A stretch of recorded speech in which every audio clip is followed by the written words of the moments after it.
কলকাতা হাইকোর্টে কর্মী নিয়োগের নতুন একটি বিজ্ঞপ্তি প্রকাশিত হয়েছে।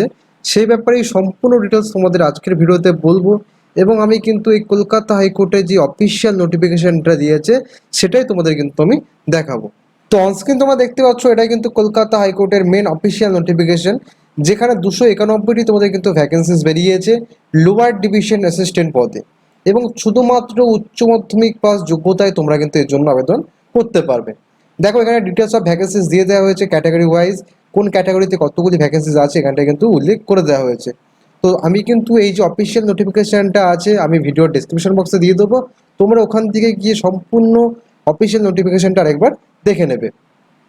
দেখো, তোমাদের বেতনের কথা যদি বলা হয়, লেভেল 6 অনুযায়ী তোমাদের 22,700 টাকা থেকে 58,500 টাকা পর্যন্ত কিন্তু বেতনটা দেওয়া হবে। যোগ্যতার কথা আমি আগেই বলে দিয়েছি, শুধুমাত্র উচ্চ মাধ্যমিক পাস যোগ্যতায় তোমরা কিন্তু আবেদনটা করতে পারবে, ঠিক আছে। এবং তুমি যে রাজ্যের জন্য আবেদনটা করছো সেই রাজ্যের তোমাকে কিন্তু আঞ্চলিক ভাষাটা জানতে হবে। দেখো, সিলেকশন প্রসেসের কথা যদি তোমাদের বলা হয়, তো ফার্স্টে তোমাদের কিন্তু পিলি এক্সাম হবে, তারপরে মেন হবে, তারপরে ভাইভা ভয়েসের দ্বারা তোমাদের সিলেকশনটা করানো হবে। তো এখানটায় দেখো, পিলি যে এক্সামটা আছে সেটা কিন্তু ওএমআর বেসড হবে, যেখানে 100 নম্বর টোটাল কিন্তু কোশ্চেন থাকবে। এখানে সাবজেক্ট কোন কোন সাবজেক্ট থেকে কোশ্চেন আসবে সেটা কিন্তু এখানে দিয়ে দেওয়া হয়েছে, এবং এটা বলা হয়েছে প্রত্যেকটা কিন্তু রং নাম্বারের জন্য 1 নাম্বার করে কেটে নেওয়া হবে, অর্থাৎ নেগেটিভ মার্ক কিন্তু 1 আছে এখানে।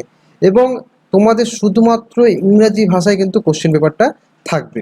এরপর দেখো, তোমাদের কিন্তু এক্সাম সেন্টারটা এখানে ভাগ করে দেওয়া আছে, কোথায় কোথায় তোমাদের এক্সাম সেন্টারগুলো পড়বে। জোন 1-এ আছে কলকাতা হাওড়া, জোন 2-এ আছে শিলিগুড়ি জলপাইগুড়ি কলকাতা। তোমরা একবার দেখে নেবে অফিসিয়াল নোটিশটা ভালো করে, এসে কিন্তু তোমরা একবার যারা যারা আবেদন করতে চাও এসে দেখে নেবে। এরপর দেখো, তোমরা কিন্তু 5/8/2024 থেকে তোমরা কিন্তু অনলাইনে আবেদন করতে পারবে। 26/8/2024 পর্যন্ত কিন্তু অনলাইন আবেদনটা চলবে। তো যারা যারা করতে চাও তোমরা কিন্তু এই ডেটের মধ্যে আবেদনটা করে ফেলবে। তো কি করে আবেদন করবে বা সেটাই তোমাদের বলবো।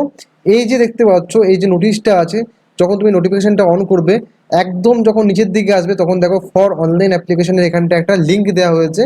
যখনই তুমি এই লিঙ্কে ক্লিক করবে, সাথে সাথে তোমাকে কিন্তু এটা অ্যাপ্লাই করার যে পেজটা আছে সেই অ্যাপ্লাই করার পেজে তোমাকে কিন্তু নিয়ে চলে যাবে, ঠিক আছে। তো আমি কিন্তু এই যে অফিসিয়াল নোটিফিকেশনটা আছে আমি ভিডিওর ডেসক্রিপশন বক্সে দিয়ে দেবো। তোমরা যারা যারা আবেদন করতে চাও অফিসিয়াল নোটিফিকেশনটা আসবে, একদম নিচের দিকে এসে এই যে লিঙ্কটা আছে এখানে ক্লিক করলে তোমাদের ডাইরেক্ট কিন্তু অ্যাপ্লাই করার পেজে ঢুকিয়ে দেবে, ঠিক আছে। তো এখান থেকে অ্যাপ্লাই অনলাইন করে তোমরা কিন্তু আবেদনটা করতে পারবে।